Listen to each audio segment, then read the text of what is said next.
Hi అండి, welcome back to my channel Nayaki's kitchens and blogs. ఈరోజు నేను మోసంబీ జ్యూస్తో వచ్చేసాను. మోసంబీ జ్యూస్లో ఏముంది అనుకుంటున్నారా?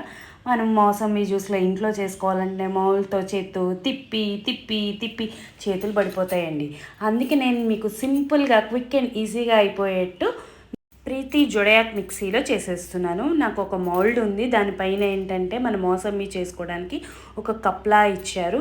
అది మనము కింద రోలర్ పెట్టేసుకొని మిక్సీకి ఇప్పుడు ఏం లేదండి, కట్ చేసింది అలా పెట్టేసేసి మిక్సీ ఆన్ చేసేయడమే, అంతే సింపుల్గా.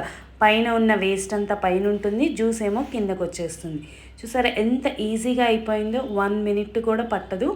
వితిన్ సెకండ్స్లో జ్యూస్ అయిపోతుంది. మనకి ప్యూర్ మోసంబీ జ్యూస్ వచ్చేస్తుంది, దట్టు ఫిల్టర్డ్గా వస్తుంది. చూసారా ఎంత బాగా వచ్చేసిందో. ఇప్పుడు చేతులు తిప్పే పని ఏం లేదు. చూసారా ఇప్పుడు టేస్ట్ మాత్రం అద్భుతంగా ఉంది. షుగర్ నేను వేసుకోవాలా, మీకు కావాలంటే వేసుకో.